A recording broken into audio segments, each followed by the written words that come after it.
things I wrote in an 8-minute writing exercise through a writing class with Literary Cleveland. Highly recommend to everyone.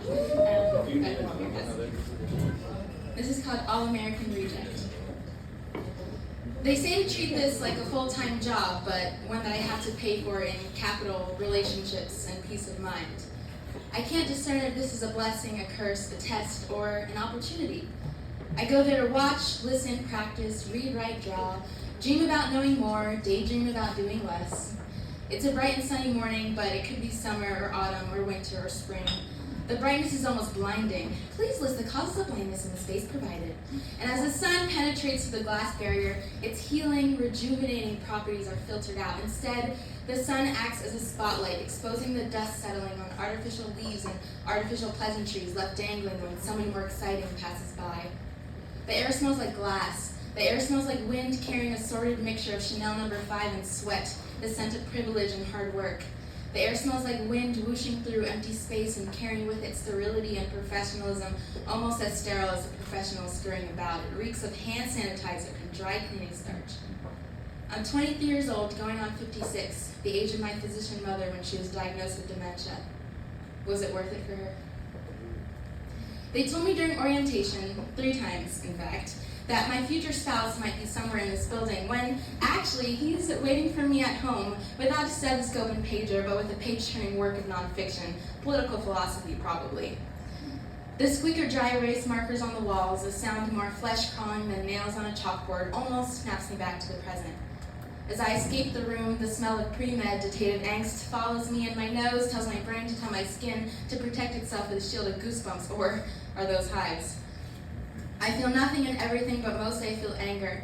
Anger towards foundations built to the detriment of those who provide the grounds to build. Anger at the weak attempts to build relationships with those they're meant to serve by turning them into servants. They call it research, the art of increasing our knowledge stock. I call it research, the art of decreasing the affordable housing stock, or research, making others search again for a home, sometimes used to explain the exile of entire communities to suburban blocks they can't afford that require cars they don't have. I feel an overwhelming sense of confusion surrounding my role as yet another building block in this machine when I prefer to be a stumbling block. At times, I suspect I'm a placeholder for a block more cooperative, less disruptive, more of this, less of that. I know the value my skin, my sex, my story offers to the architect, but I also know the consequence if I don't fit perfectly into this mosaic. But maybe I'll be the one that got away. Maybe I'll be the lucky one. The best escape artist of all time. An all-American reject. I kind of like the sound of that. Epilogue number 3312-313, Halloween version. In the privacy of their homes, probably in a spooky basement, they try to condition you. Say it like this. Don't say it like that. Wear it like this. Address them like that. Don't look them in the eyes. They're gods, you're goons. Don't tell them when they're wrong, they're right, you're scum. And don't get out until you accept that because it's always been this way and we've never done this before, our excuse is to be unimaginative. Don't get out until you become a bootlicker, brown noser, yes mass and no mass. That sound familiar, scum? The people who go in aren't the ones who come out of their cages after years of hush money. Hush honey, juggling 3 kids and a spouse you thought you'd have time for, they promised you'd have time for.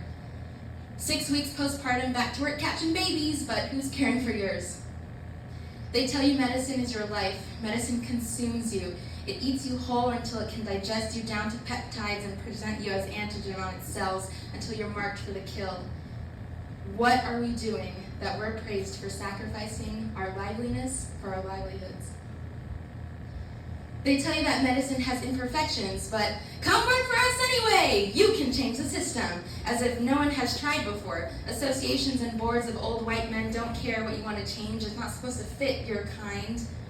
2 months later, you're so busy you forget why you're not fitting in. 2 years later, you're so disillusioned you forget who you are. 2 decades later, you're so used to it, you forget what you promised yourself in the first place. They tell you, they tell you, they tell you, they tell you, they tell you, they tell you, they tell you, they tell you, they tell you. Well, here's what I tell you. Get out while you can.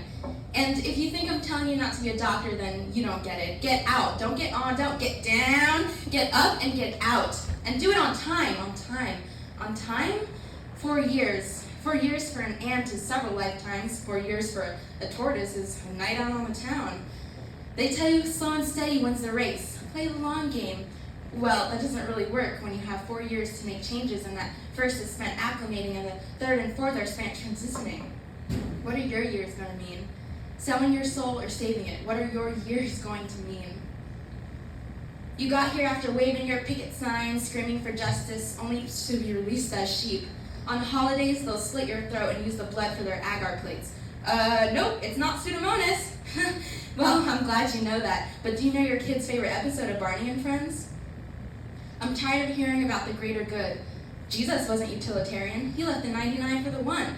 The question is the one your kid, or is the one your patient? You don't have to choose what they want you to choose, what they tell you to choose. You don't have to be like them to be successful. And if that's not working out, change how you define success. It doesn't have to look like throwing your friends on the bus so that you look good. What are friends anyway? Networking chips, bargaining chips, all that and a bag of chips. Chips, chips, chips, lick the salt off your lips. Did it taste good? You want a Gatorade with that? It doesn't have to look like making casual interactions professional ones as a flex. Oh, for flex's sake. Flex, flex, flex. I don't give a flex. You want some muscle with that flex? It doesn't have to look like self-medicating to cope with the choices you make. Imagine that. And when you imagine it, imagine you make different choices. I was at a work barbecue when they offered me hush money.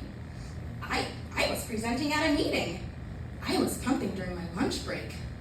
I was going for a morning run when suddenly it hit me. And when it hit me, that's when they found me. They sent their goons to discipline me. I tried to reason with them, show them the data, never threatening to go public, of course. That would be a breach of my contract. I came out 5% richer and 5% more soulless. Sometimes justice requires more than diplomacy has to offer, but what do I know?